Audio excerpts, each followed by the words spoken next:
The opinions and views expressed by individuals during this podcast are their own.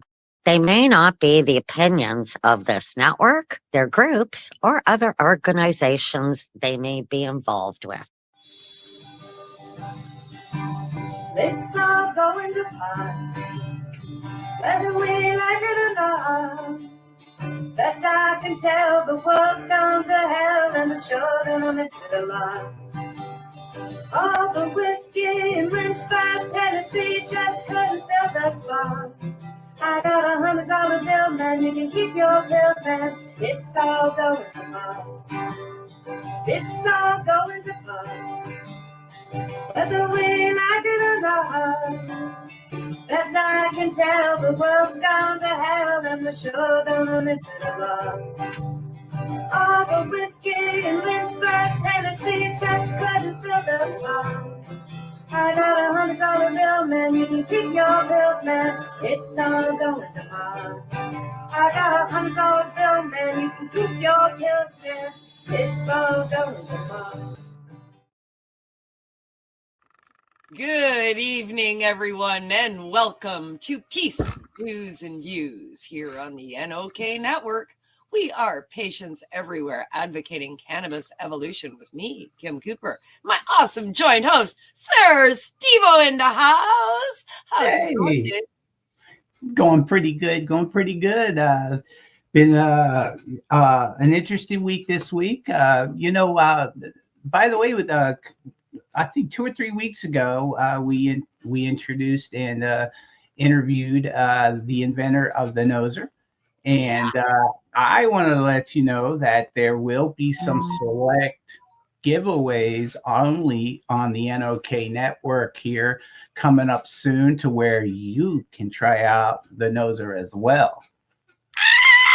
You're getting a shipment of Nosers. Yeah, just for the NOK watchers, and more than likely we'll see those on the IWK Daily 710 Daily Sessions. Oh, fucking cool. They are great people, right? Like, we had such a fun time with them when they were on. For anybody that missed it, the Noser fits on a dab pen or a vape pen, like just a regular vape pen that does the carts. And this little apparatus fits on top, just like that. And Perfect. Now you have a nozzle for each nostril. And you do nose dabs. Couldn't have said it better myself. That's exactly right. You know, the throat. And tonight's guest may be interested in this apparatus, because Noser people are so fantastic, and it's NOZZER on Instagram. Go and check them out. Great little invention by some Ontario peeps here in Canada. And, she explained a lot of that stuff to us, and it's relevant to tonight's show. So we have our guest tonight on, and he's a very good friend, near and dear to my heart. I've known him for many, many years in the cannabis community here in Canada. And, he's suffering from esophageal issues right now that he will discuss while we're interviewing him. But anybody with throat, lung problems, can be benefited with a Noser. Yeah, that's absolutely true. And, I think that it's a different delivery system, since it's actually the olfactory sensors in the nose that's going to get the punch. So, it could be perfect for a lot of people. It could be. Without any further ado, I ain't wasting no time tonight, because I'm fucking excited for tonight's guest. It's been a long time since I interviewed this guy, because he's so bloody busy. This guy is all over the map. He's helping people everywhere. He's expanding patient services, low barrier access, and equal rights to medicine, which is what this cannabis plant is. 100%. It is medicine. This guy has worked tirelessly for several decades, and I can't wait for y'all to meet him tonight. Go ahead, SteveO. Absolutely. Joining us on Peace News and Views tonight is Neil Magnuson. Please join me in welcoming Neil to the show. Welcome, Neil. Hey, how are y'all doing? Hey, how's it going? Glad to have you. Hey, the nose knows, eh? The nose knows. That's right. Yeah. I got a Gibby creation, Glassworks, Gibson Glassworks. It's a mustache toker, and I've been toking it through the nose as well because I guess the cat's out of the bag. I got this thing growing in my esophagus, and so now I sleep a lot of the time. I'm not quite as active as I always was. Although the time that I'm awake, I'm pretty good. I got pretty good energy, and I get a bunch of stuff done. And we're working hard on our mission. And I think we're going to have a great year in getting the courts to demand the government to provide low barrier access to the people that need low barrier access to cannabis. The idea of having only cannabis legalization for the rich, by the rich, it just throws under the bus all the people that really need it the most, the people that we fought for all these years, the medical patients that need good quality cannabis, and they need to get it in ways that work for them, either at low cost or no cost, and they need to have all the different ranges of options to be able to use cannabis and all the different potencies that should be available to them. And to not have that is literally killing people, especially with this public health emergency of overdose and death, because cannabis in the form of high dose edibles, or certainly higher dose than what the government sells, is the real ticket for most people to be able to get through that horrible period of withdrawal and get on the other side of using those drugs. The dependency on the opioids and the street drugs are driven by underlying health issues, but the real serious barrier to getting off of that particular protocol is that period of withdrawal where the body reacts violently to having that substance removed. And edibles helps people. We have hundreds of people here that we've helped escape from addiction because of that. And the government wants no part of it. The media wants no part of it. Just the people want it and aren't being allowed to access it. So there's my opening spiel for you. That's so Neil Magnuson all the way, 100%. I fucking love it. You're right out of the gate, bang! There you go. That is classic Neil. I love it, Neil. You've been a strong voice in the cannabis community here in Canada for several decades. You've been immersed in the scene there in BC and across Canada as a nation. Spreading the information as a patient, right from 420 events where, you're assaulted by police officers. And 2015, that was a cannabis day. Yeah. Oh, yeah, no. Cannabis days. Getting assaulted by police officers and everything else. You've been involved in the Vancouver 420 event for many, many years. 20 years or more. Yeah. 25, actually. 25 years, really. Yeah. It's several decades you've been doing this shit. A few. Cannabis Substitution Program, from storefront to van to street corner to van, and then back to street corner and then back to van. And hopefully back to storefront. And now back to storefront. Not now, but hopefully. That's the goal. That's the goal, is to have a low barrier access community cannabis store that people can walk into without all the barriers that the government's put up for what they've got to offer people. Yeah, 100%. You've been at the forefront of this fight, fighting for patients' rights, fighting for low barrier access. And, not this whole corporate model that they released. I think back to pre-legalization when we were all, going to these town halls and talking to the people that were doing the tour across Canada. They were talking to all the citizens. What do you think about legalization? How do you see it? And we were very skeptical. And we went to those town halls and we had our say. Everybody pretty much in the cannabis community attended at least one and spoke up. We were very surprised when that report came out and it outlined basically our feelings. We were kind of happy. We thought, yeah, that'd be all right. Why don't we do that?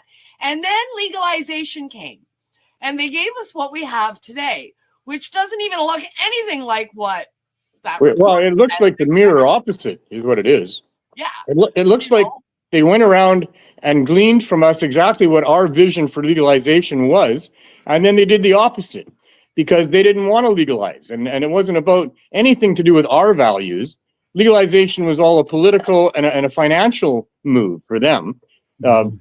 They could take over this vibrant industry where the product is so valuable that people are willing to pay like thousands of dollars for a simple pound of some plant matter, and they could cash in on that.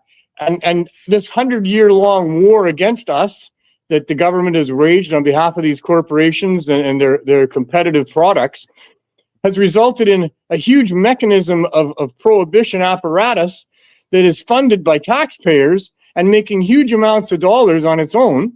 And so they didn't want to shut that down. Those were the stakeholders, you know, in the whole legalization conversation. And they didn't want to lose all of their money coming in.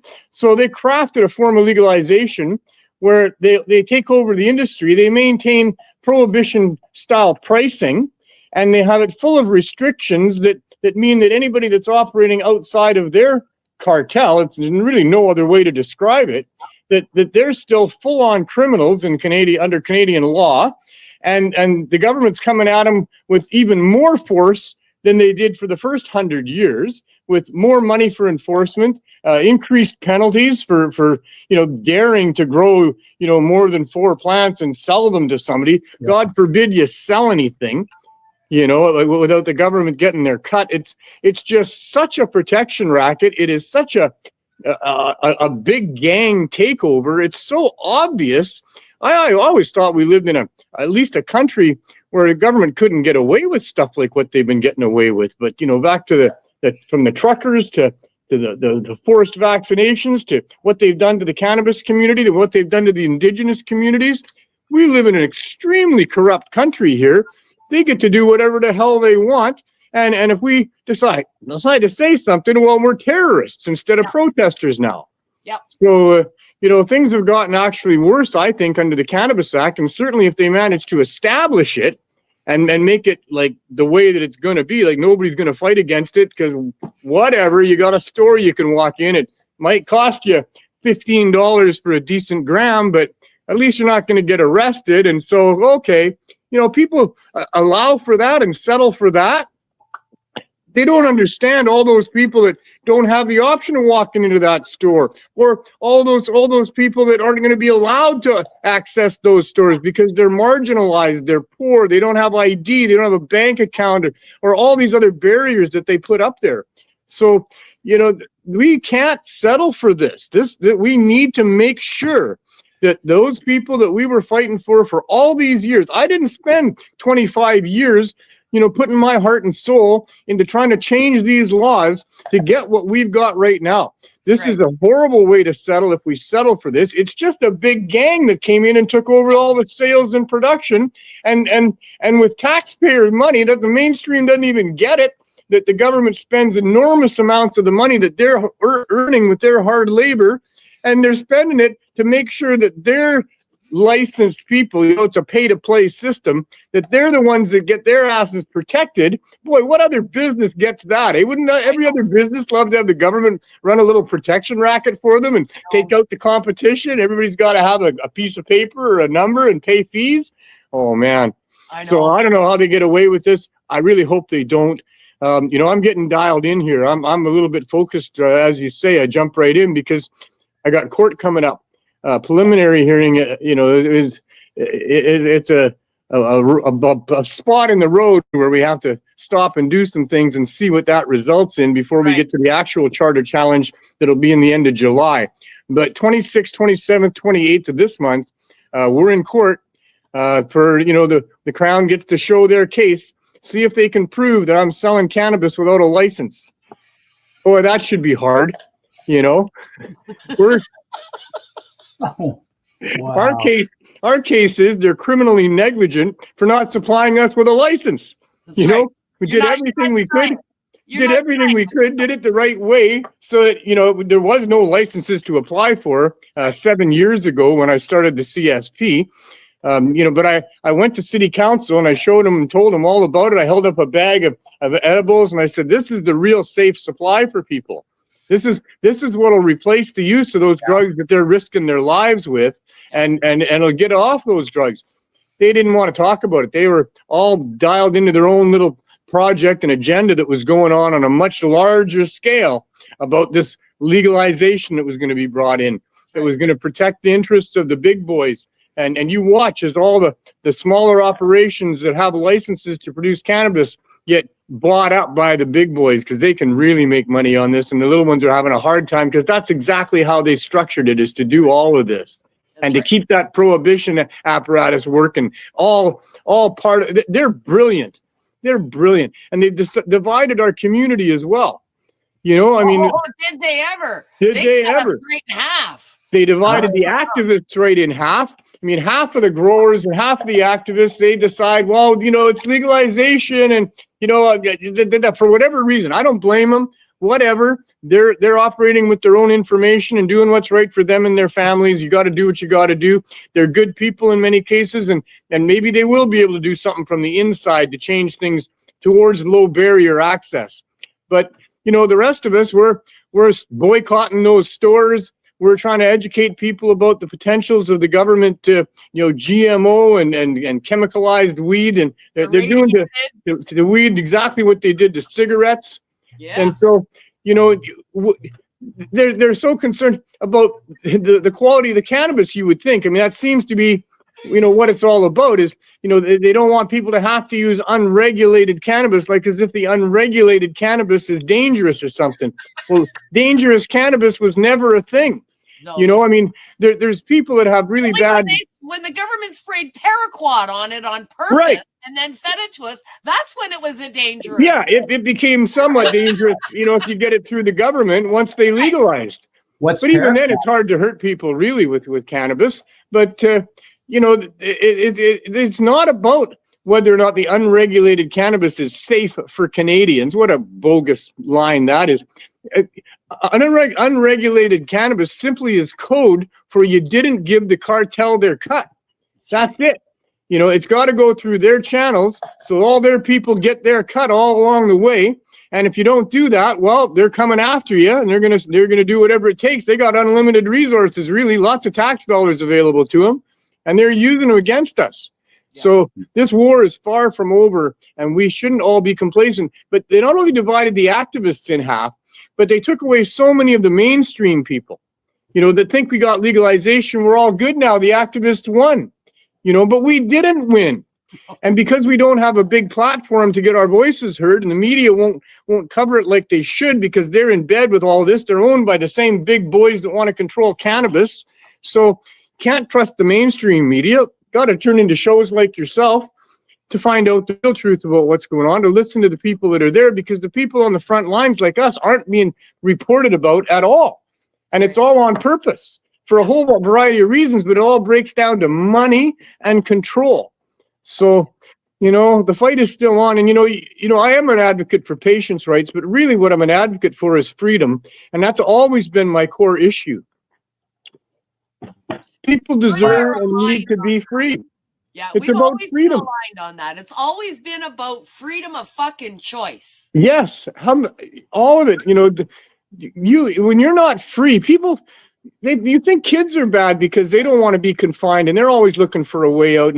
But when you get to be an adolescent and then an adult, you really don't like being bullied, you know. And if you don't think you're free, well, you know, you're going to do all sorts of different things that you wouldn't otherwise be doing, like living a peaceful, wonderful life in tune with nature and in your environment and your wife and kids. You know, you're aggravated, you're obsessed. You got to do something about this, and so they've quietly kidnapped everybody. You know, we just don't quite get it, that we are not citizens, we are subjects. We're subjects of these financially elite powers that have ruled the world for so long, and they still are. And they're raping us every day. We're slaves to their system and their taxes and their fees and all the rest of it. And they've got us all. It's like, you know, you throw a frog into tepid water, he's going to sit there and have a good time. Throw him into boiling water, he's going to jump right out, right? Well, they threw us into tepid water a long time ago with this illusion of democracy and freedom, and they've been turning up the heat all along, a little bit, taking away more and more rights, and man, the waters of freedom are boiling all around us, and we don't understand it. We think it's okay. We think it's the way it should be. It's because it's always been. We're all born into this. We got presidents. We got prime ministers. We got these people that are in charge, and they're large. No, they're public servants. They should be humble. They should be protecting us, every one of us individuals, to be an individual, to leave us alone and stop the bullying against us. And that's their job. If we as a society need to have an organized group to protect us, well, that's who that's supposed to be, is our public servants. God, we pay them, so they should be working for us, but they're clearly not working for us. Absolutely. And it's funny how it's backwards, right? And people can't seem to wrap their head around that. I mean, and they've done a fantastic job of brainwashing the general public into 100% these fallacies, like we hold these politicians up on these fucking pedestals, like there's some kind of like special peoples or something. Right. Like, have you seen who's running for the presidency of the United States? Yeah. And I mean, it's like, dude, you fucking work for me. Those two guys, I mean, that's the best we got is those two guys, and they're going to fight for people's freedom? Excuse me. Sorry. Yeah, no, it's all good. Never apologize for what you got to do, man.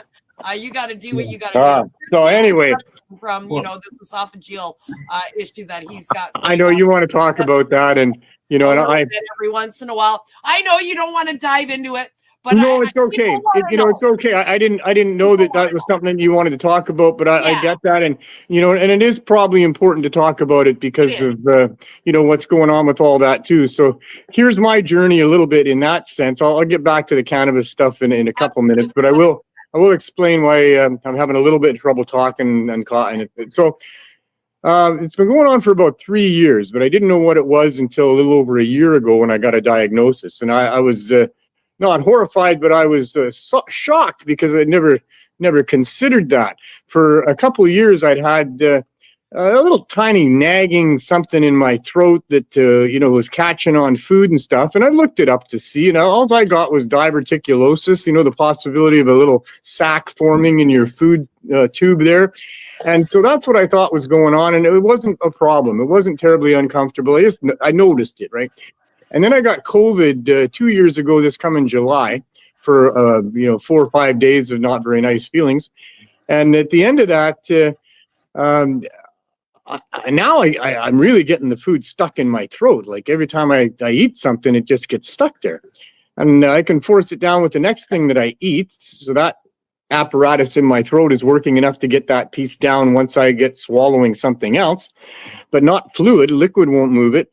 And so it's a problem now, and it's aggravating me. So I go to see, I was seeing naturopaths. They said you should go see a doctor. So I went to see the doctor, and it took months for him to get me to be qualified, or to get them to agree to give me the barium swallow thing where you can make a 3D X-ray image of the motions of your throat and stuff. And so I'd been arguing with this doctor. I'm not impressed with him at all. And it took so long to get that going on there. And I was phoning his office saying, look, man, this is sick. Because he didn't believe me. He thought that I had something called dysphagia, where I just thought there was something going on in my throat. And I said, no, this is real. This is food. It's sticking there. And there's something going on. And thinking all the time is just this diverticulosis. So the technicians showed me the 3D X-ray. And you can see there's an obstruction there. I'm such an idiot, I went, oh, there you go, doc. Take that, there is something there. And then the next day I'm having a scan done, and then the next day I'm sitting across from I'm having a gastroenterologist go down my throat with a camera, and I'm thinking, oh, this is all good. He's going to recognize what's going on. There's going to be a way to fix that somehow without too much issue, and that's what I believed. And then, so I wake up from the anesthetic, and this guy in a white coat is standing there, and he just looks at me and says, it's cancer. Like, matter of factly, like I should have known it was. And I thought, oh, I was half asleep, right? So he mumbled a bunch of stuff, and I'm now driving away and, rolling around in my brain what he said there. And there was something about radiation and chemo and surgery and stuff like that. So the next day I'm sitting across from an oncologist, and she's telling me that, this is a serious aggressive tumor, and, they got to get on it right away, and that They're going to schedule me in for 5 weeks of chemo intravenously and radiation, where they make a cast of my chest and strap me down and shoot my tumor with a laser. And I look into the side effects of that, and the surgery, they're going to take away my voice. I don't use it all that often, but it is something that I value. But it's in behind my voice box. So they were like, we're going to go in, 6 or 7 weeks from now, we'll be cutting out your voice box. Live with that. So I went away and I thought about it, and I came back to her and I said, yeah, no, I'm not going to do that. I come from a community where we believe there's other ways to deal with these things. And I really seriously believe there are other ways to deal with it than what you people propose. The side effects of the radiation are just brutal, including inoperable cancers that it can cause in people. And I know people that have gone through it, and some of them do all right and some of them don't, and they're not even here anymore. And so I said, I need some time. I need 6 months to follow some of the cannabis protocols, and not just cannabis protocols, but other ways that people deal with cancers. All kinds of modalities out there. All kinds of them, Yeah. And so what I did was I layered those modalities. As I consulted with many of my brilliant friends, I'm surrounded by such impressive, people here from all walks of life. And so that kicked in real quick, that I was getting a lot of really good advice on things, and I started doing a bunch of things, and some things happened, and 6 months went by, and then I got my next set of scans, and she said, there's zero increase. It's the same as what it was when you walked in here 6 months ago. And I said, well, that's good. At least I'm holding it at bay. And I said, I'm purposely not doing a whole bunch of things that I still can do, because I wanted to see what I'm doing would work. And I'm super high vitamin C regimen with calcium ascorbate. I've got a dozen or more natural health food products, mushroom concoctions and things that most of them available in your health food stores. Some of them put together. One of my staff is got her master's in herbalism. Nice. And so, and a whole bunch of things, protein powders and things. So since July coming up, I hadn't eaten any solid food. I couldn't. It wouldn't go down at all. I could still drink. And so I with the magic bullet large blender there, I'm blending up steak and mushrooms and roast beef and stuff like that, and drinking that kind of stuff. But then I get this diagnosis, of cancer. And so Jack Kungle, I'm sure you know Jack. Oh yeah. Jack's a friend of mine, and I've listened to what he has to say about some things, and he says no meat. No meat. Yeah, he's a strong advocate for a vegan diet. Yep. Yeah. Strong advocate for a vegan diet. Yeah. And I also want a member of my staff, Brix Carlisle. He's the longest living chemotherapy patient in Canada. He's outlived all of their predictions for a long, long time, and he's healthy as can be. And he's on a completely vegetarian or vegan. I'm not sure if it's vegan, but it's probably vegetarian. But anyway, he advocates for no meat as well. So I stopped doing the steak and mushroom smoothies, and I already stopped eating sugar because of, this thing has been going on with me for a couple of years, and I was getting migraine headaches, and I didn't like that very much. And my ex-wife suggested maybe it was the chocolate that I was eating at night, which I had evolved as a comfort food from when her and I broke up 20 some years ago. And I just put myself to sleep at night with handfuls of chocolate for the most part, and then wake up in the morning and my head doesn't feel very good. And so immediately, chocolate has caffeine, and it's not like I was buying expensive chocolate or anything. In fact, I'm a frugal person. I was buying a cheap chocolate. So I stopped and corn syrup. Yeah, I know. And I have actually got some chocolates that, I don't eat very much, but I have a little bit here that are healthy, along those lines. Mm-hmm. But anyway, so I stopped immediately when she told me that, when I looked that up. And then the next day I'm standing in the candy aisle. I'm wondering what I'm going to replace the chocolate with. Well, I replaced the chocolate, the candy with the chocolate, because the candy's not good for you and all that. And I'm older now and my body needs healthy stuff. Yeah. So I was like, no, I'm not going there. I'm not eating none of this stuff anymore. So I had already a year plus before my diagnosis of cancer had stopped eating all sugar products, all processed food products, all meat because of Jack. And then I started making these amazing smoothies, and I'm putting all this incredible stuff in there. And so 6 months later, for his smoothies? Do I have a recipe? Jack's recipe. He's got one on his website. Oh, does he? That he drinks every day as well too, and he recommends. I'll have a look at it and see. But recently I went to see about a vitamin drip, and certainly all the things that they put into that vitamin drip are things that are in my smoothie, with the exception being that they say that the high potency vitamin C that I'm consuming, about 10, 15 times the recommended daily dosage, and it's calcium ascorbate, which is unlike most other vitamin C's in the marketplace, your body can absorb most of it. Right.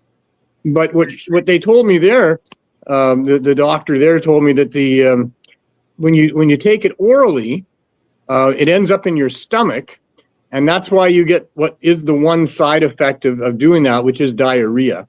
Which is, I've learned how to manage that. I'm not wearing diapers or anything. So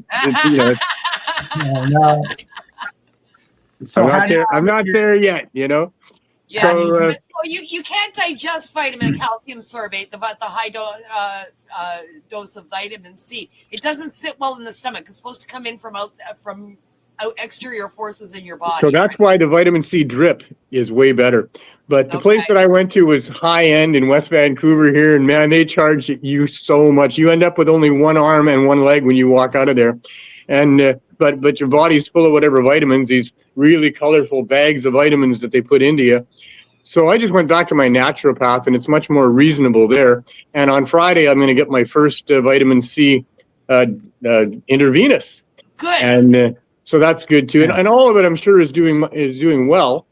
But it's a process and it takes time, that's for sure. So now, 3 months later, almost 4 months later, I had my next set of scans. She said I looked great when I walked in there, and then there was a fellow that had gone through their protocols, and he wasn't looking or feeling great at all. Poor guy. And I'm feeling fine. I just need to sleep a fair bit. I need to have a nap in the afternoon. And I always was a pretty good sleeper at night anyway, but I get 10 hours now, and then I need another couple in the afternoon usually. So my body needs to heal, and it needs some time to let that happen where I'm not up and active, because I'm active when I'm up. And so here's the next set of scans 4 months later, 0 increase again. But no increase is not good enough. I need to get this thing out of me, and it needs to go away. So it came to a point after those scans a month or so ago, it got really bad where I could hardly swallow anything. I'd only been able to swallow liquid anyway. And the thicker liquids like the Boost, because I'm also taking a fair bit of Boost, that doesn't go down all that easy anyway. Well, it got to where nothing was really going down. I could get some water down. And I went a few days like that. And I'd already lost a whole bunch of weight. I'm down about 35 pounds from what I was a year ago now. And so I got really dehydrated and stuff. And I was going to the hospital. They could put in a feeding tube apparently. And I don't know where it goes from there. But in any case, I've been drinking a fair bit of water because water is important to keep really well hydrated during all this. And I have water that starts out 9.5 pH. Just by the graces of the universe, I ended up with a mountain of these boxes full of this particular water because a company rebranded, and they said they were free. So I rented a truck and I got a mountain of them. And so it turns out that's exactly what you need, except that I'd been putting lemon juice into the water. And I believed that the lemon juice was the equivalent to baking soda. That's the big mistake. Pay attention to this, because it's not. They're on opposite ends of the pH spectrum. The body runs at about 7.4, and you can't move it more than a half a point either side of that, or you're dead. And your liver won't allow you to if you got a healthy liver anyway, much as you might want to even try, but you shouldn't really try. But baking soda is a 9.5 up. It's way up there. And lemon juice is 3. So putting the lemon into my water and consuming lots of it was causing a pursing of what was going on in here, and it had a lot to do with me not being able to drink, properly. And so I immediately dumped that water out, added a small amount. Got to be careful with baking soda too. You can OD on it, but not fatally, easily. But still, it's not fun to OD on baking soda either. You get whole body vibrates. That's from years ago, a previous experience. Yeah. But so I started that, and pretty much I could drink again for a little bit, and then within a 3-week period, it happened to me 3 times. So the third time, this was it. I was going to get up. I was going to the hospital, but I just took the juice, the smoothie that I had there, and I forced it. I don't know what I did. I sat on the edge of the bed, and I just moved those muscles inside my throat until I could figure out, what was making it work and what was blocking it. And I made it go down. And that's over a month ago now. And it has steadily gotten better and better and better over this last month. I can drink pretty much anything. I can guzzle down vegetable juice.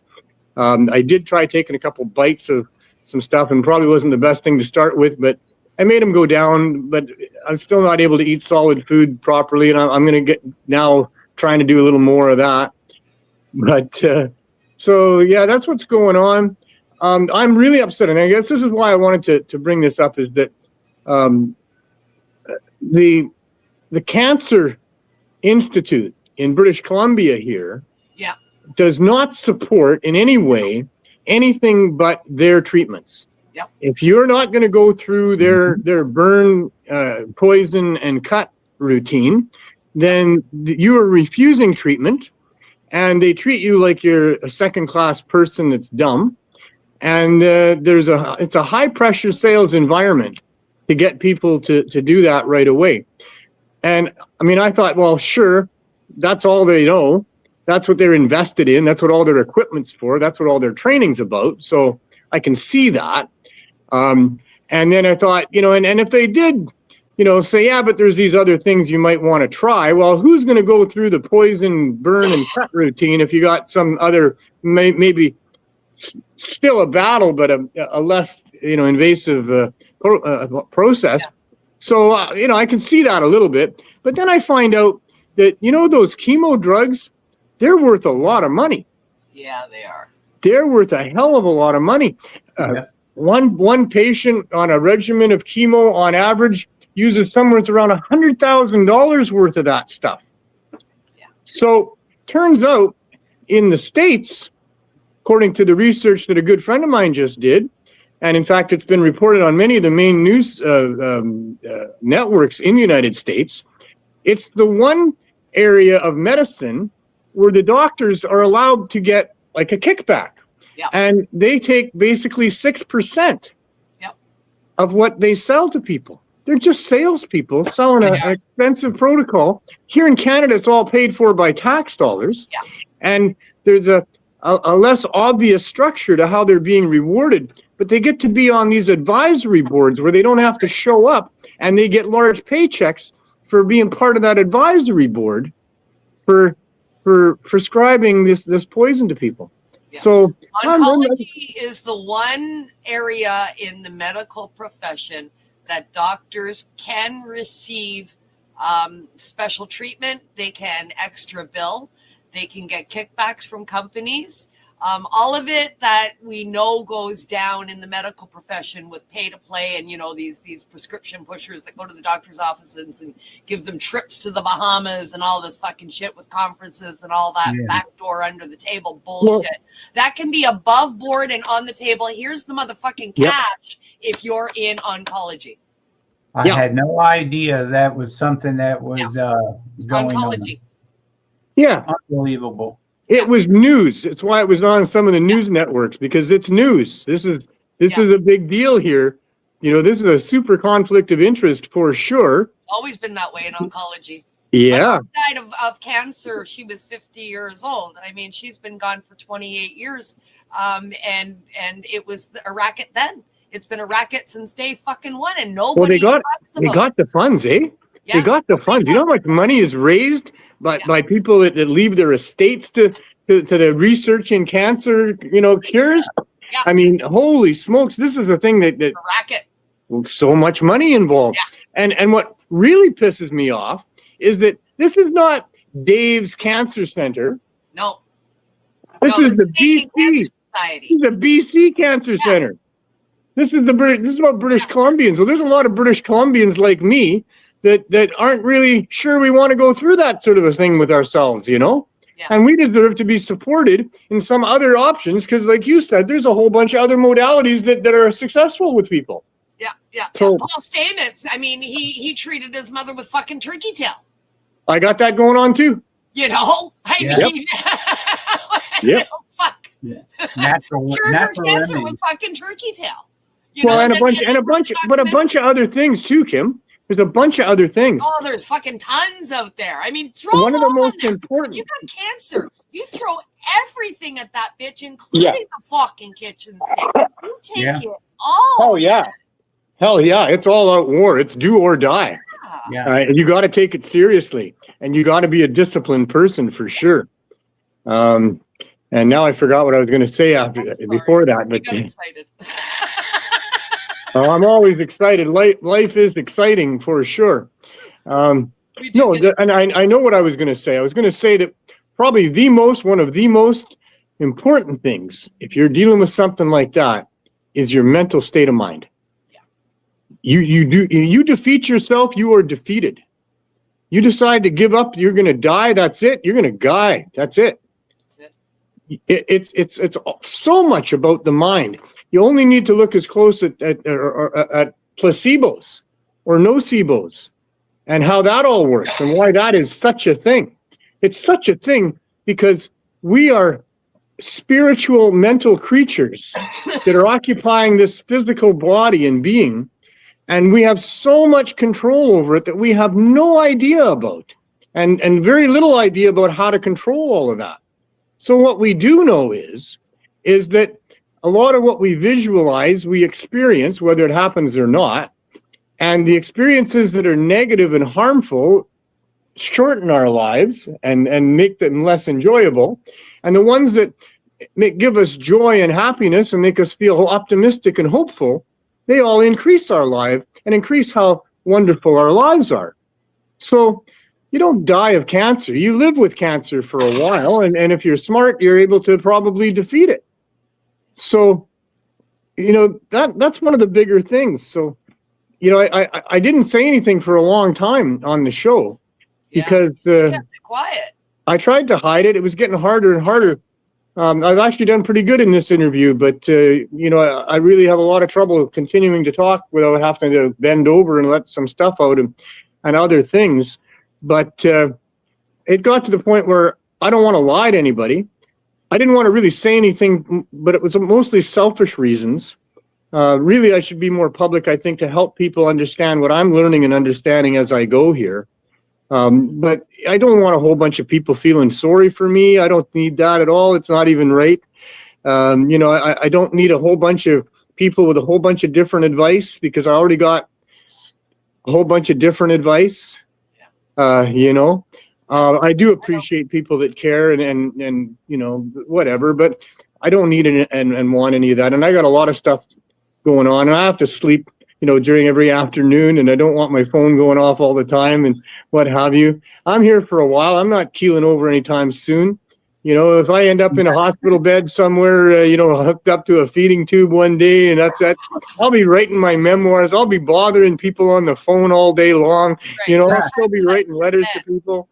So, like I say, not dropping dead anytime soon, except that anybody could drop dead at any moment from anything.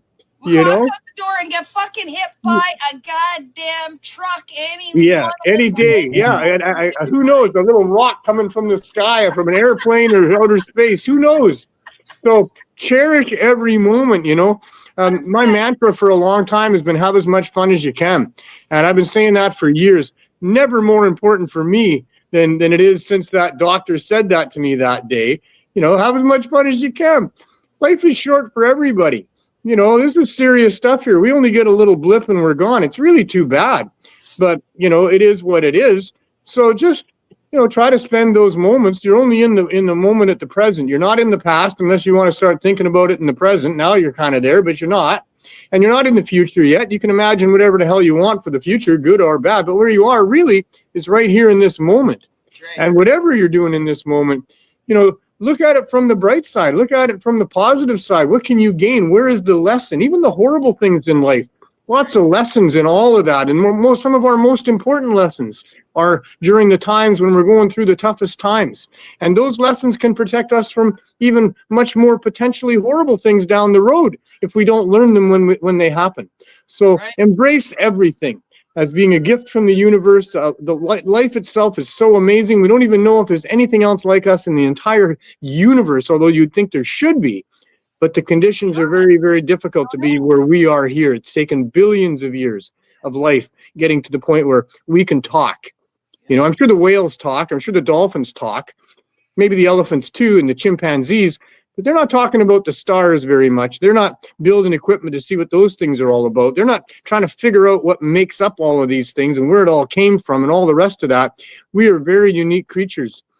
So we should embrace our uniqueness and how amazing we are, I think.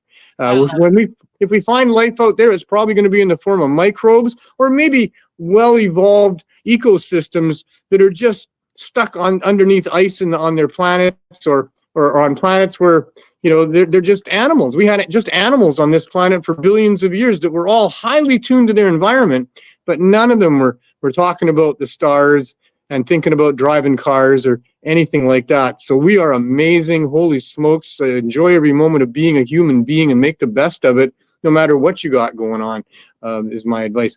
So now we're way off topic.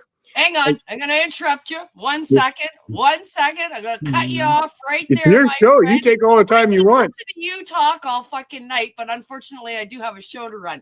I'm going to cut you off for 1 second, and I'm going to make an announcement that we have reached the portion of the show that we like to call medication time. That's right. It's break time. While we take a few minutes to hear about a few of the other shows here in our lineup at the NOK Network. Absolutely. We'll be back with more. We're going to talk about CSP. We're going to talk about the court case that he's got going on. And we're going to talk about everything that Neil Magnuson wants to talk about here on Peace News and Views. We'll be back in about 4 minutes and 20 seconds. Stay tuned.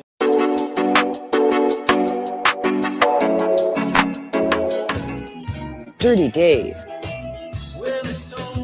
award-winning cultivator for over 4 decades.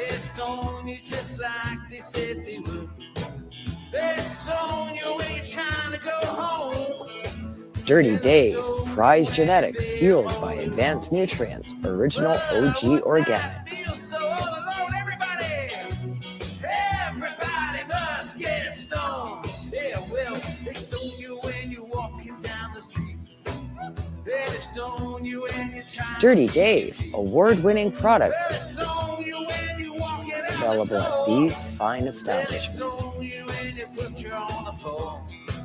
But I would not feel so alone. Ask your shop to carry Dirty Dave. Contact us at dirtiesdoggies@gmail.com.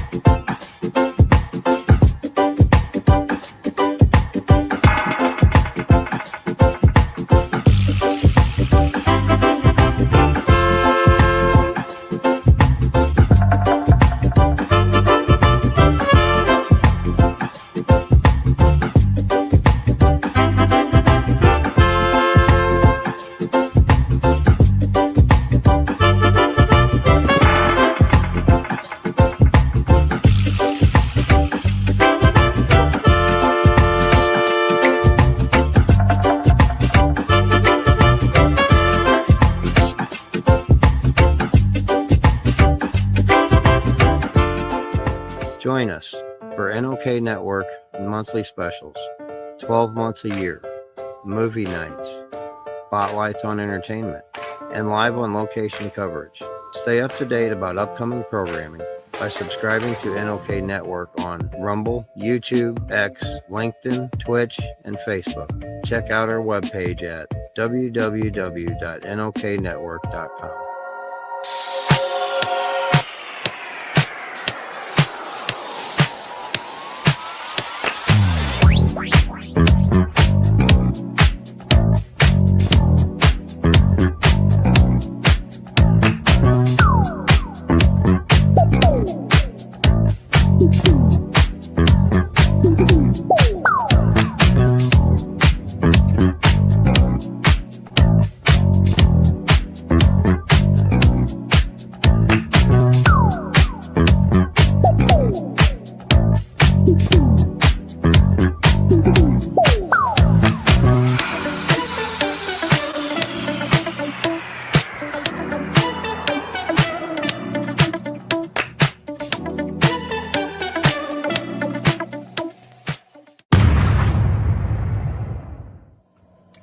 Hi, my name is John Mark, aka Sublimator Warrior, and I would like to welcome you to Smoke Signal in Tyendinaga.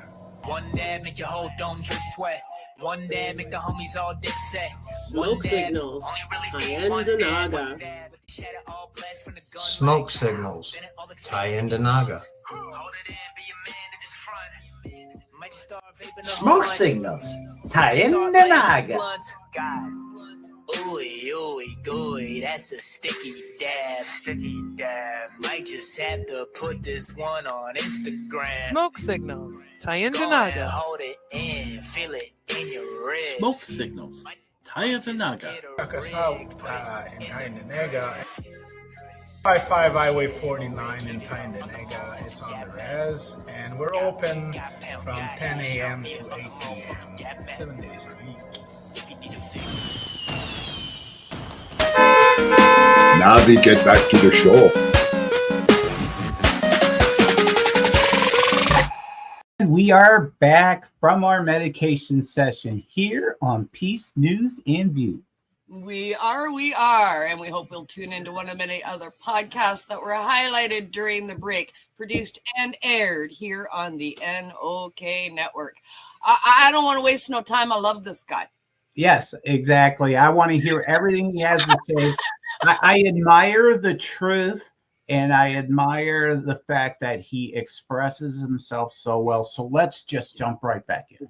Jump right back in. Absolutely. I'm ready for it. Yeah, bring him back. Hey. No, you guys are way too kind. So, I'll go back to, I think, what you originally wanted to know from me, and that's a bit of the background. And so after 5 or 6 years of helping David Malmo Levine with the pot rallies here in Vancouver, he and I opened what was the Vancouver School of Drug War History and Organic Cultivation. We called it the Herb School in 2004. And I was a carpenter, a restoration guy with a truck full of tools and a building full of materials that I was getting evicted from at the same time as he wanted to put together this place, the Vancouver School of Drug War History and Organic Cultivation. And so he wanted me to be his business partner, mostly for my carpentry skills, because it really needed to be renovated and fixed up. And the long weekend that happened when I used the materials that I had, and my son and David and I renovated that place and started using it, I read The Emperor Wears No Clothes and asked David a ton of questions and things that I hadn't really paid much attention to, even during the 5 years of helping out at the pot rallies. It was mostly about just smoking weed and hanging around with my son and stuff. And so I learned so much that time that, I learned the real truth that I've only done, and everything since then has just reinforced all of these truths about how the reason the cannabis has been prohibited and treated like it's some sort of contagious dynamite is because it's so valuable and it threatens all of these other industries. And so it's a big conspiracy of people either working together or apart from each other, but all on the same goal of putting down this plant for their own personal interests. And that's developed over this course of time to where we're at and where we were back in 2004. So I quit my job that evening, that third evening of the long weekend, first renovation segment of that place. And we operated that for about 3.5 years, providing access to cannabis right at that spot, which happened to be where all the drug users were, the hard drug users at Main and Hastings. Yeah. And what we learned during that time... You hear in the news, Steve-O, whenever you hear about Vancouver overdoses and all of that, and sort of the Skid Row area, and that's where it is, Main and Hastings. Exactly, wasting and pain. Yeah.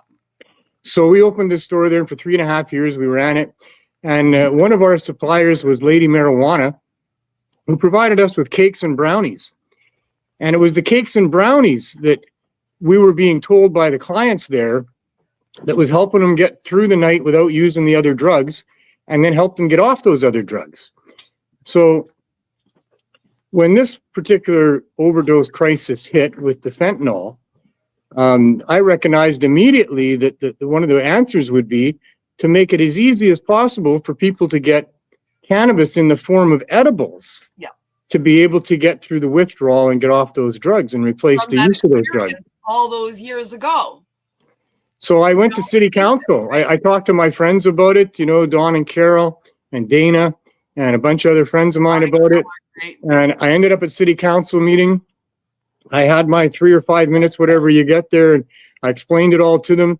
I held up a bag of edibles and I said, this is the real safe supply.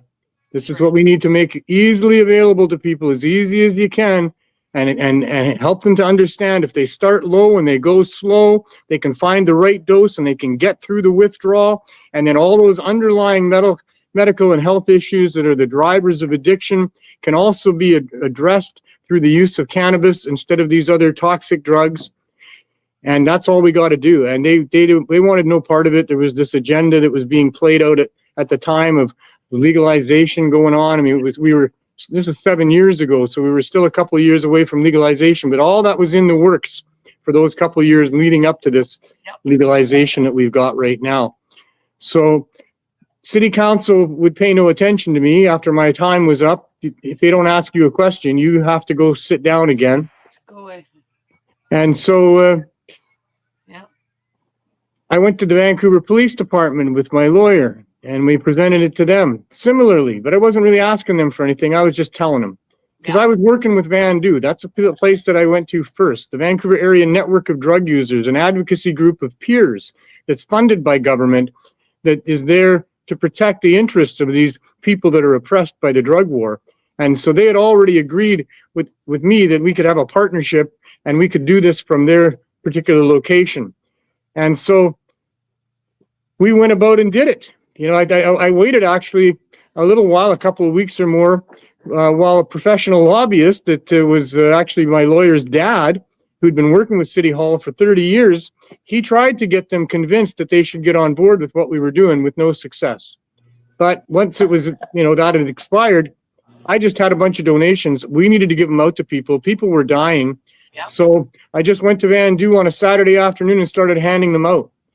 And then you tried to do it the right way. You did all the fucking steps, man. You went and spoke to all the right people. You attended the council meeting. You went to the police and went, hey, I got this bag of edibles here. I'm going to give them to the junkies and see if we can get them clean, okay? Yeah. You know, and they went, yeah, shoo, fuck off. No, they were good. The VPD were good. You know, they heard me out, and I also told them they should be investigating the federal government for corruption. And I made a really good case about that as well. And they told me about that one that they only have jurisdiction up to about 7 miles outside of their city limits as a police force, and they have no jurisdiction to investigate the federal government. And that's true for all these police departments. So in any case, with the CSP, they shook my hand. They thanked me for, you know, being concerned about it. The one of the deputy chiefs, Steve Ray, he gave me his personal email, and we've maintained some contact ever since. He's included in the emails that I send out. And so we just started handing them out. So it took me about a week to get enough donations going around to my different dispensary friends to go back there. And so on the next Saturday, there I was handing them out again. It just worked for me to go there on a Saturday afternoon, right afternoon. 4 times in a row I did that, just by fluke. I never told anybody I was coming back when or whatever. I didn't know myself, but it worked out like that. And on that 4th Saturday when I showed up, there's a long lineup of people standing there. And there's a handful of people that come to my vehicle and say, hey, can we help you? Mm-hmm. Well, I said, man, oh man, you people are standing there waiting for me and for cannabis? And they said, yep. And I said, I guess this is something I got to do every Saturday now. So we did it for a full year. And then after a year, I asked VANDU for more time because the lineup was getting out of hand. It was hundreds of people long. And so VANDU agreed that I wanted 3 days. They only had really time for 2. They're a busy place. But instead of Saturdays, we changed it to Thursdays and Sundays. And it helped a little bit with the lineup, but the lineups were equally as long. And, you know, that line management was probably our biggest issue. But for another 2.5 years, we handed out these high-dose edibles to people. And you saved lives. Well, people were telling us within a few months that, you know, now they weren't using anything but what we were giving them. Yeah. And so we got all these success stories going on, and people were telling their doctors about it. So 2.5 years after we started that, we got City Council to approve unanimously their support for low barrier access to cannabis to address the opioid crisis. That was huge.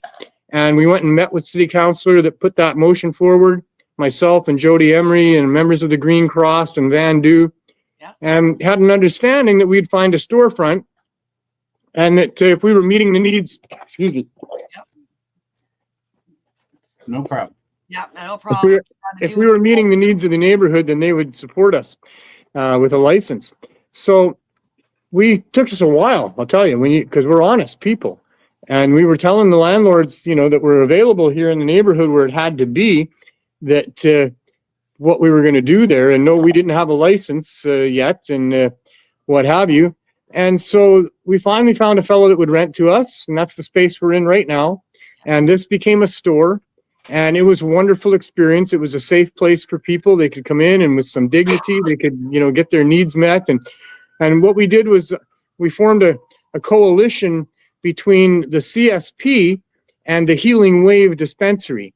And so the Healing Wave dispensary would sell cannabis products at low barrier and use whatever money was necessary to make sure that the CSP could continue. And they had, you know, a part of the store as their space and people working there that were paid by the Healing Wave, but were really volunteers for the Cannabis Substitution Program.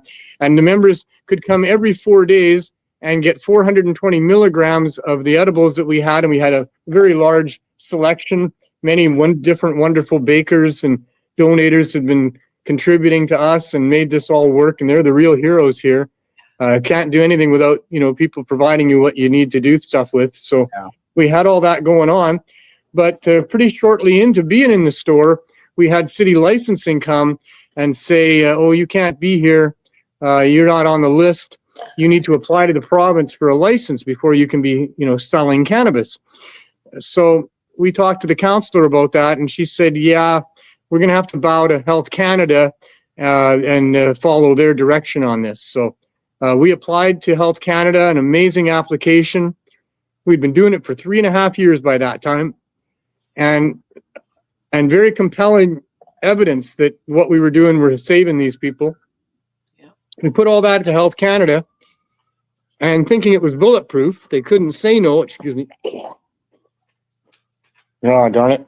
Anyway, we felt they couldn't say no to that because that'd be like saying, oh, yeah, we're okay with, you know, thousands of people dying from the scourge of addiction and a poisoned street supply of drugs. Right. You know, so that wouldn't be politically good for them to say. So we thought we'd proven ourselves by demonstrating all of these times that this is helping people and in serious ways. Everybody on the downtown east side knows, all the harm reduction places here, they know that we are the best harm reduction option that there is. And so we had to leave the store. I mean, city licensing and right away threatened myself and the landlord. Landlord's lawyer, you know, they're all hip to cannabis issues here in Vancouver. And so, you know, you can lose your property. You can get, you know, pretty hefty fines levied against you. And so the landlord had to try to evict us, although he didn't try very hard. But I think the judge was corrupt in all of this. And in any case, we were evicted and given 7 days to get out of the store. Well, by that time, we'd been operating for 5 months. And we had all these people that, you know, were now relying on us. And what are we going to do? Well, I bought an RV. I bought an old 1984 RV. And we never missed a day, you know, from the day that was the last day in the store was our first day in the RV. And that was 3 years and 4 months ago. And you just parked the RV in front of the store and said, hey, we're over here. Yeah. Oh, that's it. Yes. Now that's what I'm talking about, being smarter than the average bear right there. So we're doing the same thing in the RV that we would be doing in the store with some handcuffs for sure involved. And that came later. But the landlord's not going to lose his spot. It's not his. He was good. You know, he would continue to rent to us, but we couldn't sell cannabis from here.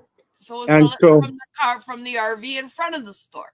Yeah, and you know, all of us, including him,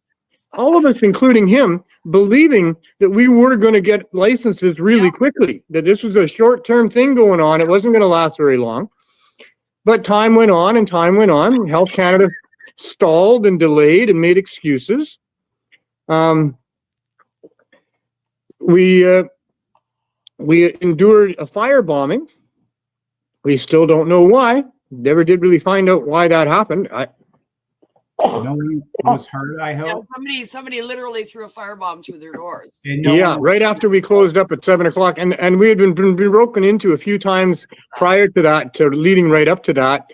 And one of my staff, for the first time, was going to stay overnight in the RV.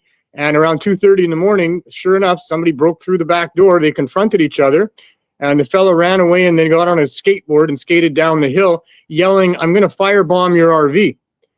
And then the next night, after we closed up, we're 8 hours a day here, 7 days a week. We go to 7 o'clock at night.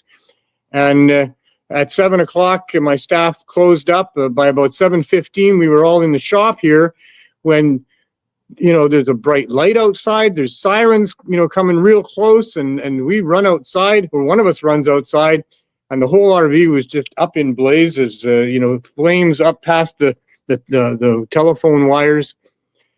And so we don't know what happened there. We don't know who that was or what that is. There's gangs in this neighborhood. They control the supply of a lot of these drugs that we're trying to help people get off of. Most of those groups, as far as I understand, in my brief interactions with the odd one, they're all good with us. They understand where our heart is, and they understand that some of these people shouldn't be doing what they're doing the way that they're doing it too. So, but we never did get to find out. So we endured that, and when that happened, we put up a tent, like as if we were at a 420 rally, one of those rally tents, and put our tables out there. And even though it was cold as hell, we never missed a day. We've never missed a day in all the time that we've been here doing this, despite that happening. We had the police come and arrest myself and two of my colleagues about 2 years ago now. Yeah, in the van. So no handcuffs were involved, actually, but we were charged with selling without a license. My two colleagues ended up taking a plea deal, which wasn't as good as what they thought it was, because it was supposed to be just nothing. But then they were supposed to write a letter explaining why what they did was wrong, and they didn't do that. And then they got to do 40 hours of community service with the Indigenous policing group that's down here, that's run by a good friend of mine who's on our board on the Serious Hope Society, one of our good friends who was instrumental in making the herb school happen back in the day. So they you got to hang out with your friends, mandated. Yeah, they did. They did. And I won't take those deals. I refused those deals. We got to go through with this. I mean, we need to establish that it's something that the government needs to not only allow but support, is to have access to cannabis in the forms that we're providing it, but even better than that, because we're still encumbered by working out of an RV, working with unregulated suppliers in the underground, working with the threat of what's going to happen in this court case here. They're asking for 6 months in jail for my crimes, of all things. It's crazy as can be, even though they'll let me go if I write the letter. But I'm not writing no letter. I'm not pleading guilty or nothing, because, it's wrong what they're doing on a major scale here. What we've exposed in this journey of ours, we're now 7 years into this project or program. We've still got the CSP running strong with 270 members. That's been capped at that for a long time, that get their 420 milligrams of their choice every 4 days. Everybody else that comes, if they don't have $1 or $2, we give them an edible, we give them a joint. Nobody gets turned away here. They got what they need to get through the next while until the next morning when we open again. We'll help them. There's people I help a lot more than that. We try to keep that on the down low, because everybody needs a lot more help, or so many people do, hundreds of people do. Meanwhile, you see a lot of it where you are. I mean, Vancouver, Lower East Side, man, you're in the thick of that shit. I mean, right on the front lines. Cities are. That's where the homeless are. That's where the junkies are. That's where the problems are. we are right on the front lines of this thing. You know, we don't just offer low barrier access with low cost and no cost cannabis to people here, but we offer our ears. We offer our advice. We offer, you know, clothing that comes in as donations that we have available for people when they need it. We provide warm meals. We provide so many other different things here that, you know, we've come to know these people. We know them by name. My staff knows so many people by name. We have new people coming here every day, but we have the regulars, and there's hundreds of them, and they're like family to us. We know their stories. We've heard them. They feel like we're family to them. They rely on us. When the police took my RV away, when they arrested me that day, they towed my RV. They said I'd never see it again. It was going to be used against me as the proceeds of crime and used in the commission of a crime. You know, we had our tents up every day. We had a big heater out there in, you know, underneath the canopy to try to keep warm because it was really cold. And so, because it was March, it was this time of year. 2 years ago that they came and surrounded us and charged me, and then, you know, they went away and we put up the tents. And so, you know, the government is way the hell out of line. It is cruel and unusual for them to even consider that we should just stop what we're doing. And that's what they wanted us to do, is just stop what you're doing until you get your license. That's what the police said we needed to do. That's what the government said. And we're like, we cannot stop what we are doing. And when the people thought that might be happening, when the RV got torched, we were a couple of weeks underneath the tent that time as well, because I didn't want to get a replacement RV right away, because I didn't know who did that. I didn't know what that was all about. That's right. You know, again, like why invest that kind of money to have them do it again? Well, it's it's all about the safety of my staff. Yeah. Because, you know, if this was some serious group that just didn't want us there anymore, and that's what they were trying to tell us, if I didn't get that message, and I didn't, because I put the tent up and I put the tables up. That's but right. You didn't get the message. Hopefully, their next move would be to come and just nudge me. Just send somebody on a bicycle to come and stop me and say, hey, Matt, you didn't get the message? And then he could drive away, and then I would stop. I mean, it's terrorism. Never happened. That's terrorism, you know. It is. To someone.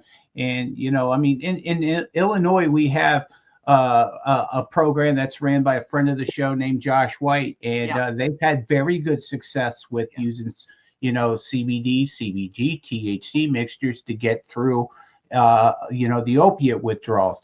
And Illinois actually has a program called the Opiate Replacement Program, to where you can take your prescription into any dispensary and immediately you qualify for medical cannabis. But the caveat is you can buy the government's cannabis. Yeah.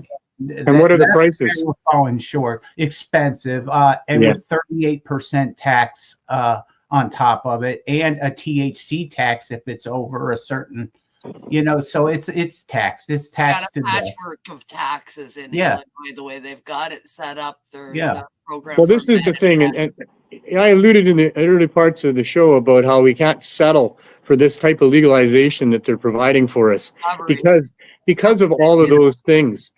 It produces such high barriers for the people that really need it the most that can't afford it. The people that we should be caring about, the people that our governments on our behalf should be caring about.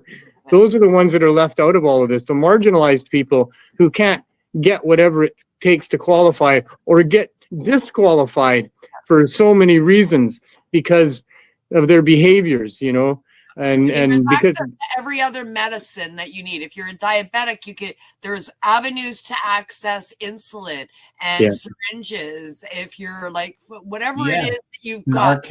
There's avenues for access. There's programs, there's companies, there's things you can do if you can't afford your meds. Somebody's gonna fucking help you get your meds, right? And then those people aren't stigmatized. Yeah, and cannabis is the only one that not only doesn't have those avenues available, but it's also the only medicine that adheres to a tax. Like nothing else, you don't pay fucking tax on any other med, but cannabis, you're paying 2, sometimes 3 different fucking taxes on this thing before you can stick it in your pipe and smoke it. Well, the whole key, Kim, is that they refuse to admit that it has medical value. Yeah. And that's the key. First, that's what fucking makes me because I mean, Neil, you know, we've had med here in Canada 22 motherfucking years. We've only had rec for 5. I mean, how is it still not a medicine when the med program has been here for over 2 decades?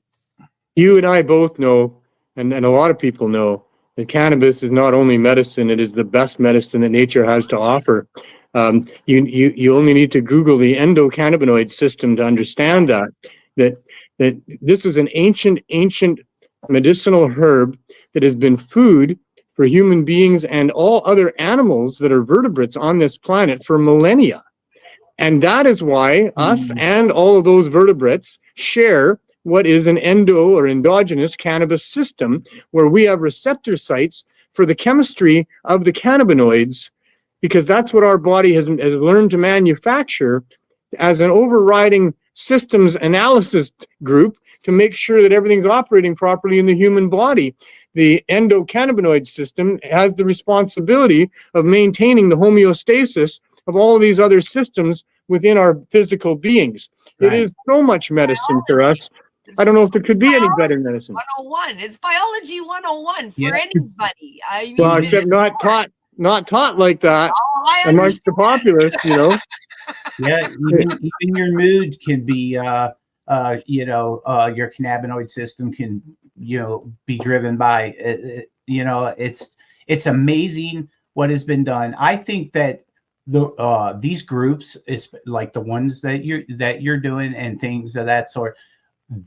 There's research there that should be documented and used as actual proof that you can, especially in opioid replacement therapy, things of that sort.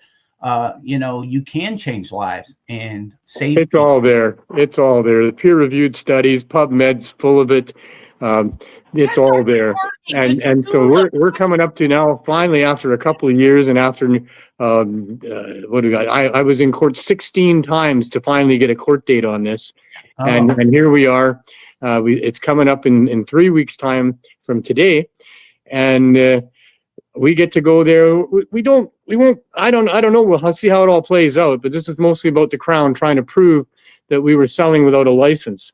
And as much as I handed him my lawyer, probably the best case a lawyer could ever have to go forward with, where there's justification for breaking these laws and for these laws being set aside, I've also given the Crown probably the best case they've ever had of somebody obviously selling without a license.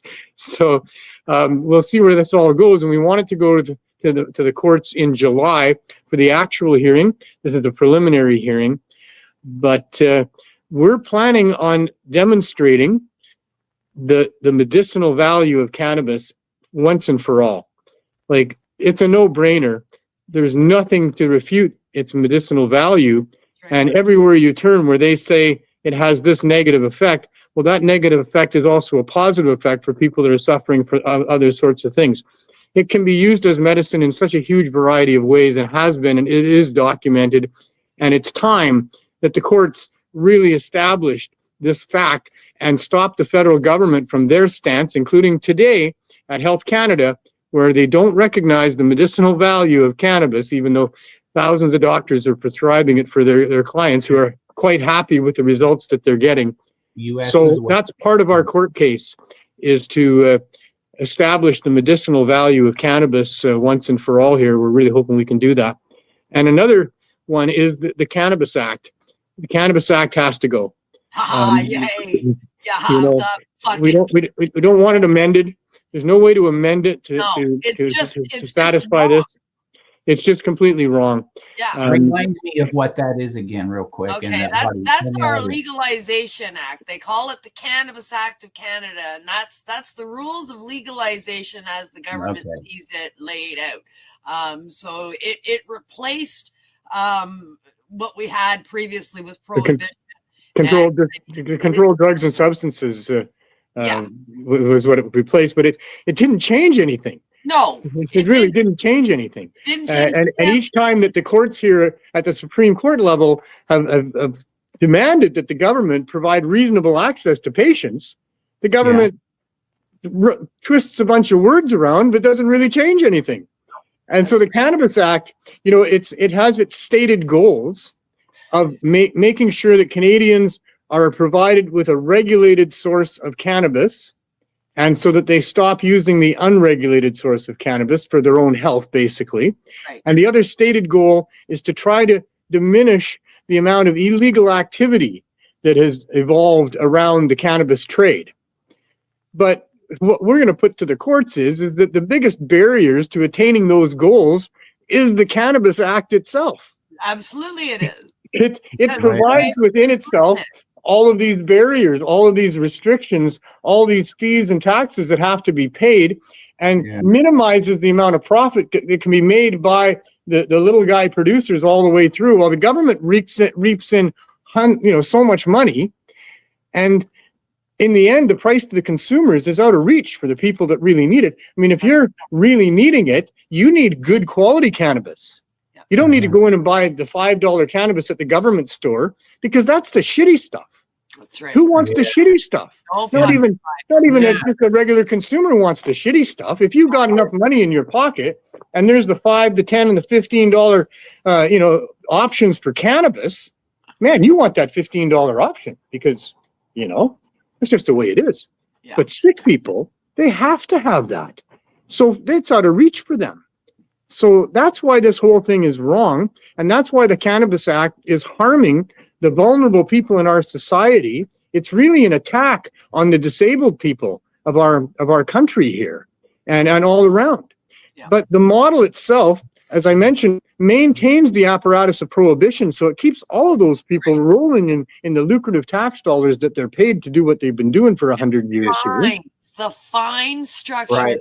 Fees and fines. Yeah, but it's bigger than that. You're paying, and you got to pay to make sure that you stay on that line. You got to pay your fee to play, and now you're playing. They're watching every motherfucking move you make. And if you do something maybe a little bit wrong, you've pissed somebody off. There's a fine attached to that. There's legal cannabis and there's illegal cannabis. Yes. And it's really debatable which one is safer than the other. And actually, both of them are probably safe on that respect. But it's a criminal hypocrisy that's going on here. It's so hypocritical. It's full of lies. It has no basis in any justification whatsoever. And so the courts hopefully will demand some justification, although we seldom get it because they have their double-speak lawyers, a dozen of them, all paid for by taxpayers. They're going to spend $1 million or more on my case. I've got disclosure about that thick. It has 0 victims mentioned throughout all of it, but a whole lot of police work that we're all paying for that went into surveilling us and sending in undercovers. They never talked to me. Big criminal, Neil, Well, but I thought the big criminals got brought in and put under the bright lights and asked a bunch of, pointed questions. They never talked to me at all. They never asked me. I'd have told them right outright. In fact, I do this show on Pot TV every week. I'm in my 5th year. We're in the last half of the 5th year now of the THC show. And I tell them there every week, we're providing low cost and no cost cannabis. We're here. So, not only did I tell City Council and the VPD what we were doing, but I also put big signs up all over my truck every time I went there in my SUV. Yeah. I had big signs made up by a nice graphics guy who made my sign there for me.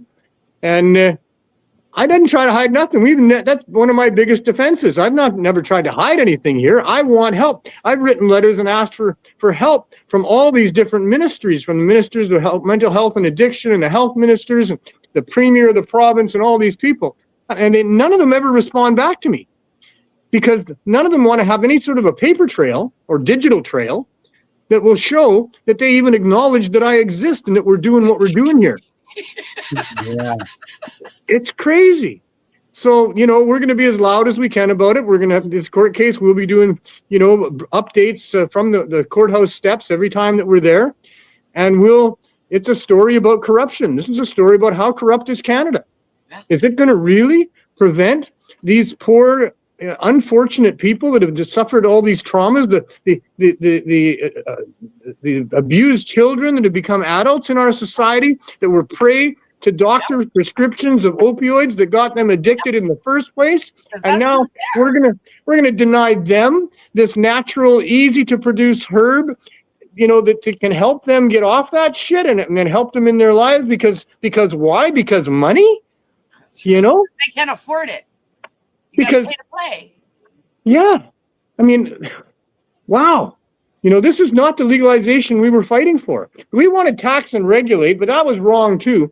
There's no justification for taxing a product that offsets the use of harmful things in our society, that benefits our society. That should be encouraged by government. The program was supposed to remain exempt from the taxes. If they wanted to tax the fucking rec market, I really didn't give a shit about that because I've always encouraged everybody to go for your med patient papers. Because as far as I'm concerned, if you're using cannabis and you're gravitating towards cannabis, then you are a fucking patient. We are all patients for a reason. Right? We are all patients, Kim. Whether you got your papers, whether you can get your papers, whether you lost your papers, whether you got papers, whether you could get them or not, we are all patients. Absolutely. 100%. I'll tell you, I don't think there's anybody that's over 40 years of age that won't tell you about something that's going on with them that causes discomfort and pain in their life. You know, right. We've all suffered traumas. We're living in a traumatic world, for flip's sakes. I mean, just look at who's running for the U.S. presidency. And I'm not talking any one individual. I'm talking two individuals. I don't see a winner in the bunch anywhere, really.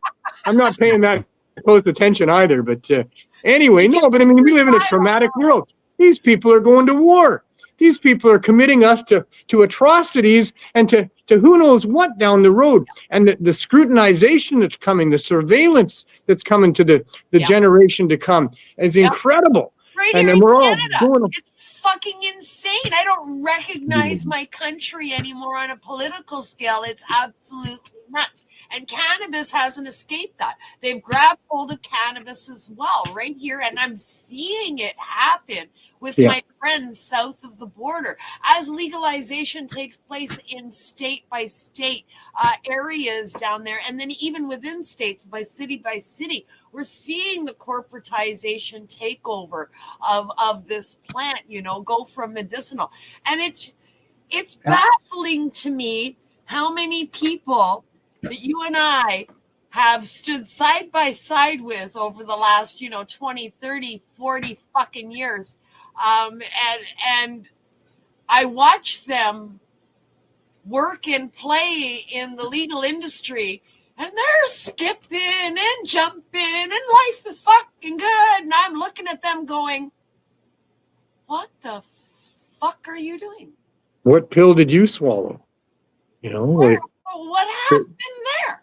They seem to have just decided, well, this is it. Let's embrace it, and we can maybe make some money, and we get to grow cannabis because we all love growing cannabis. I'm just like, what? And we're helping people get cannabis, so we all love helping people get cannabis. So, it must be all good. And, people do what's in their best interest, and if it's not in your interest, you're not making money on it, you're not feeding your family with it. Well, sometimes you're not even going to think about it, even though, hey, man, this is really wrong. But I mean, cops have to be able to do that. Doctors have to be able to do that. Lawyers have to be able to do that. They don't want to think about how wrong something is. They got money to make. They're told to do a job. They're going to arrest that young man and give him a criminal record because he was dabbling in some herbal flowers that, thought might give him some happy feelings, get him high or something. And that must be a crime of some sort because the government says so. And the courts say so. Because the courts say, well, the majority of people, they voted in this government, and now the government's just doing what the majority of people want. Well, that's a bunch of bullshit. The majority of people never vote at all. And so the majority of people who do vote, whether it's rigged or not, who knows, but they vote in a particular government that says they're going to do a bunch of things. But everybody, all of us in society get that, the biggest definition of a liar is a politician. Yeah, and that it doesn't matter what country you're in for that. Exactly. They learn to figure out what you want because normally you're telling them, right there in front of them, and they'll speak out of that one side of their face there, and they'll tell you exactly what you want to hear. and then they got this other group over here that want the opposite of what these people want. Now they're going to talk out of that side of the face. They're going to tell them exactly what they want. And then what are they going to do? It doesn't fucking matter what either one of those groups want them to do, unless they're paying them money, because there's a big group that's paying them a bunch of money, or that's going to look after them once they're not in politics anymore, or they're maybe just not going to kill their family off if they don't do what they're told. I don't know what their threats or bribes are, but, they're selling us out every chance they get. Doesn't matter what any of the groups say, that they or get told that they're going to get. If it doesn't fit the agenda of the ruling elite on this planet, then they don't get it. So, politics is a sham. It takes years and years to get anywhere close to anything. And if you ever did get close, there'd be some sort of a staged event to distract everybody and scare the hell out of everybody and send us into our homes to isolate and listen to the state news or something. We're up against really powerful, sophisticated people here. And all we want is for our sick people and our poor people and our people that are stuck in addiction, our poor family members who got put on these drugs because that's what the doctors put them on in the first place. And now, there they are out on the street trying to buy it off street dealers because the doctors have been told to cut these people off now, and they don't get cut off properly. And, they still got all the underlying conditions going on that they were addressing, at least by being zombied out.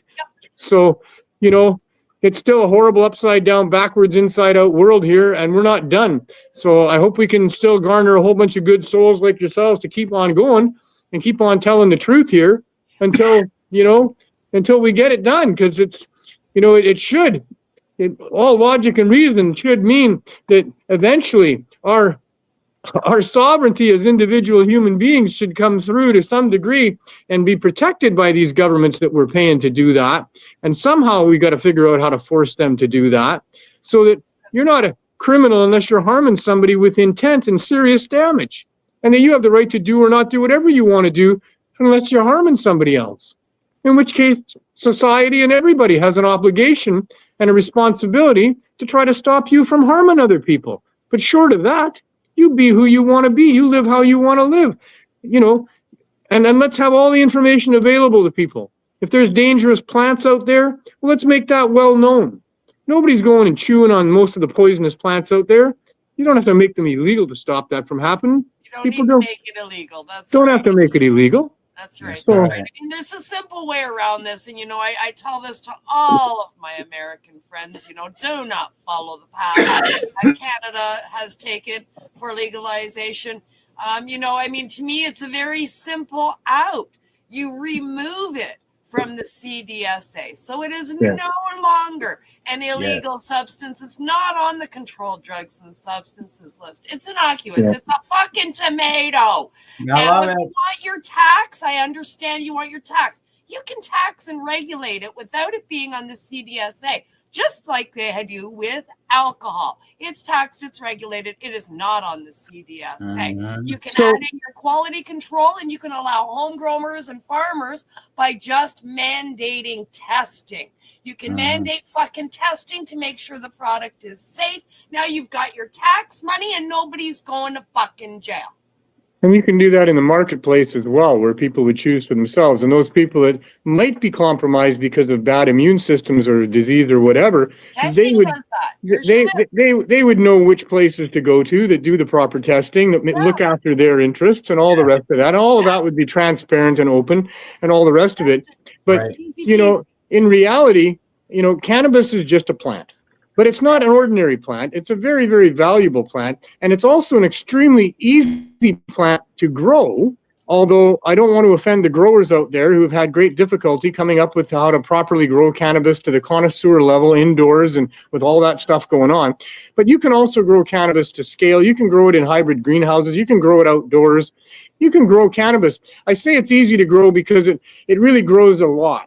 It yields more biomass, usable medicine and biomass than any other crop that a farmer would grow. More per cubic meter, and it can really be maxed out as far as what a farmer would be able to produce. And a farmer should be able to produce it and bring it to the marketplace just like he brings an ear of corn or some other type of spice or whatever, without all this government oversight and regulation boosting up the price and restricting the access. Yeah. What would you pay for a pound of the very best other thing that a farmer would grow? For the best grapes, cherries, strawberries, blueberries, fruits, vegetables, medicinal herbs. would you pay $10 a pound? Most people can't pay that. Most people can't bring their family any fruit if it's $10 a pound. It has to be $5.99 at this point in time, basically. You see the odd thing since the pandemic at $10 a pound of some sort of exotic something or other fruit or vegetable, but man, that's a lot of money. That's only for the rich people. That's a treat. $10 a pound. But cannabis, for whatever reason, well, because of government corruption, and because the public is willing to bear these prices, is way the hell up there. Like at $10 a gram, that's $4,540 for a pound. I know. Holy shit. I know. So I don't care if people want to pay $10. I don't care if they want to pay $30 a gram. I don't care if stores want to have $30 a gram cannabis. I don't care that some growers deserve to have a whole bunch of money for how well they grow cannabis and how much money they put into that product to bring it to market. I don't care. That's all fine. But leave the marketplace open to other people who want to just provide it at a lower cost, or at a lower cost to their producing it, as well as a lower cost to the public. It's not a big threat. There's still lots of money there for the big boys to make big money with their luxury stores, but that's where you tax cannabis. That's where you put a tax on cannabis. You want to buy the super expensive stuff for rich people. You're a rich person. Well, give back to some of the poor people as well. So we can subsidize low cost and no cost cannabis for the other segments of society that can't afford it. And that's a program that would make some sense. But what they're doing here, this attempted hostile takeover of the cannabis industry that kicks the very people that the whole movement has been about since the beginning under the bus, this is insane and disgusting. And I'm ashamed that our government is allowing these corporate interests to dictate to them how they govern this country with respect to cannabis policy and other drug policies and some other policies. We are far more corrupt than what we thought we were. That's really sad to see, but it needs to be shown. It needs to be exposed. Hopefully we can do that in the court case coming up here.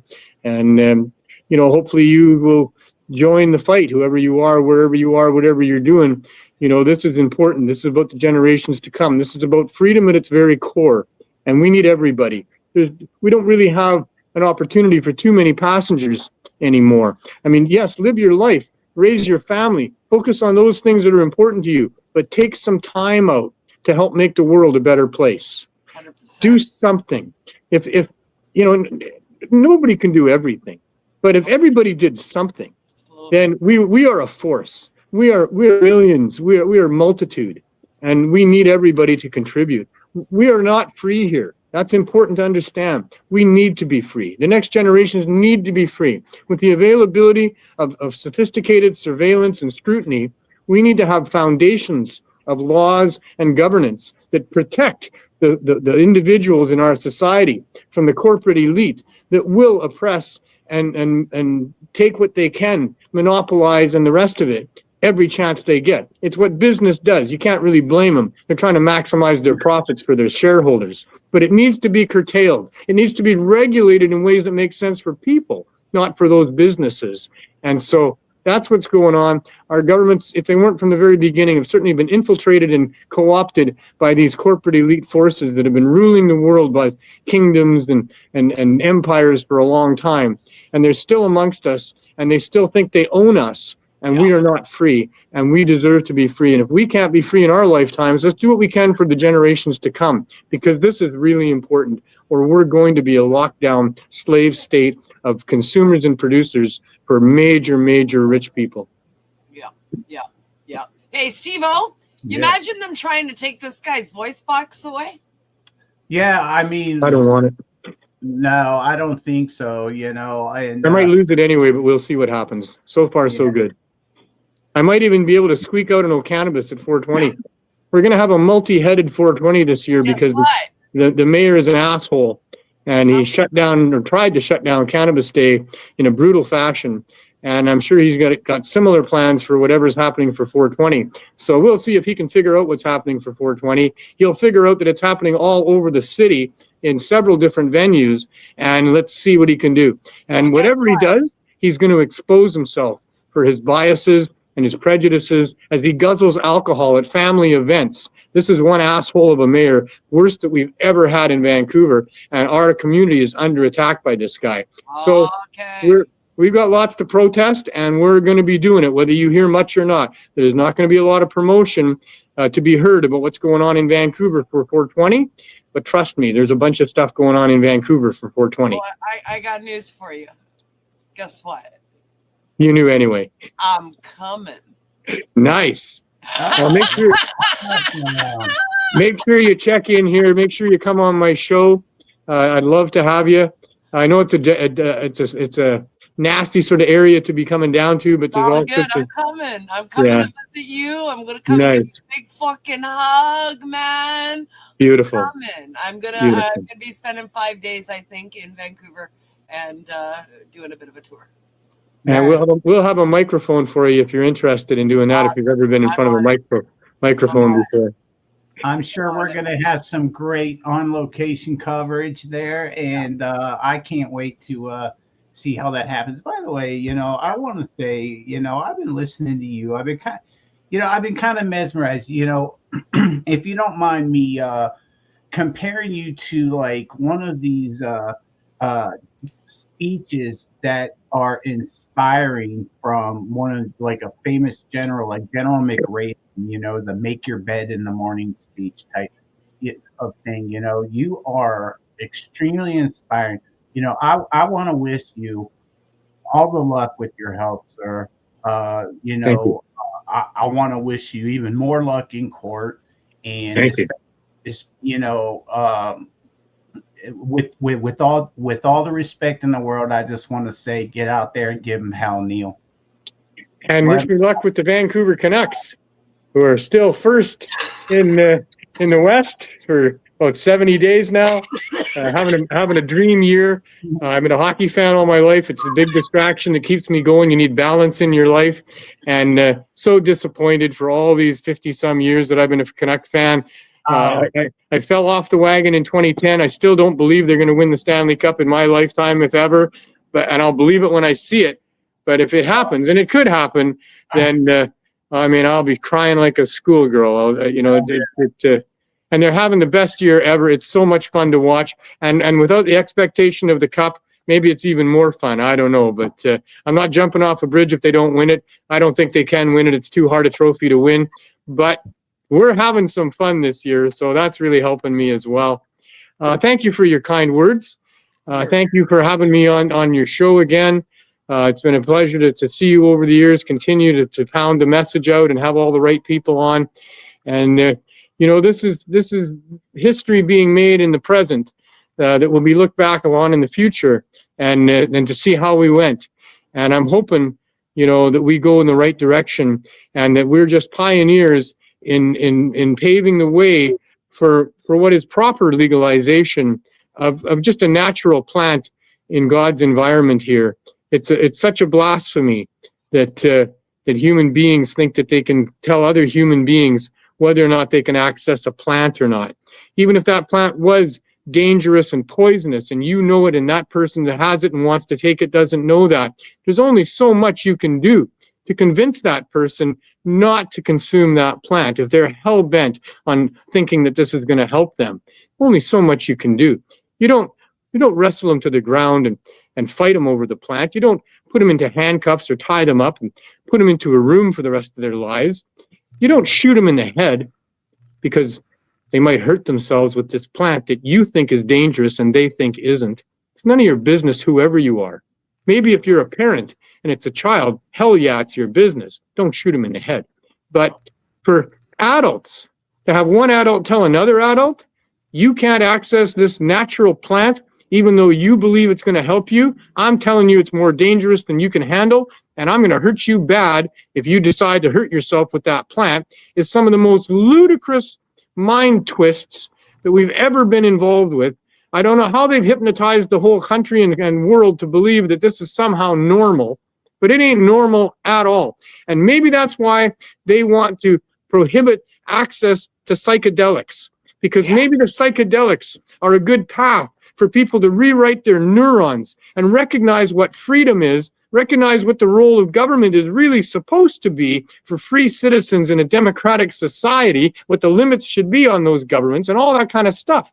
And so I just want to end by congratulating Dana Larson for his win yesterday in the Board of Variance hearing in the city of Vancouver, who has raised above all other cities in the world to issue or not issue, but unsuspend, whatever the word is, when they suspend a license, they've removed the suspension on his mushroom dispensary with full knowledge that he's selling mushrooms and DMT and peyote and other psychedelic substances, because hopefully this is the future, that we do get to at least have access for those who want them with some sort of guidance, but not over-regulation, but allowing access of these natural plants and cacti that are all a part of our environment, that no other one human being should ever deny any other human being at least the option of finding out for themselves, even if they're being foolish. So, yeah,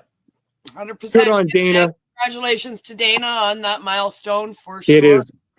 You know, it is a huge milestone forward in the world of psychedelics. For sure. I am a big fan of and an advocate for, and also do 2 other podcasts in the world of psychedelics here on this network.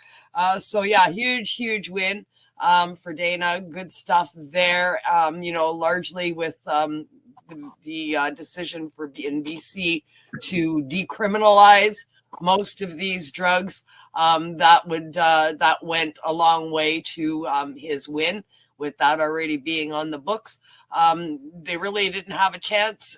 They may not have a place to give him a license, but they couldn't deny him his right to sale because they deregulated these substances within the city of Vancouver already. So how can you stop somebody from selling a deregulated product? Makes sense to me, and huge win for the city of Vancouver and for Dana Larson and for people in the world of psychedelic medicine. Thank you so much, Neil, for joining us. In closing, I'd like to thank Neil Magnuson in the house from the Cannabis Substitution Program there in BC and Vancouver. Get in touch with Neil. And keep in touch with Neil about his upcoming court case. Thank you for joining us here tonight. Our Peace News and Views created for and aired on the NOK Network. And to my awesome joint host, Siir SteveO. I'm going to give you a minute to say goodnight, SteveO. Oh, absolutely. Thank you, everybody, for tuning in tonight. And it was wonderful meeting you, Neil. You as well. Thank you guys so much. Awesome. Thank you, everybody. And we'll be back again next week with another very special guest. I took your line. That's okay. We'll Thanks, see you next everybody. week. Peace. Peace. Let's all go into pot, whether we like it or not. Best I can tell, the world's gone to hell, and I'm sure gonna miss it a lot. All the whiskey in Lynchburg, Tennessee just couldn't fill the spot. I got $100 bill, man, you can keep your bills, man. It's all going to pot. It's all going to pot, whether we like it or not. Best I can tell, the world's gone to hell, and we're sure gonna miss it a lot. All the whiskey in Lynchburg, Tennessee just couldn't fill the spot. I got $100 bill, man, you can keep your bills, man. It's all going to pot. I got $100 bill, man, you can keep your bills, man. It's all going to pot.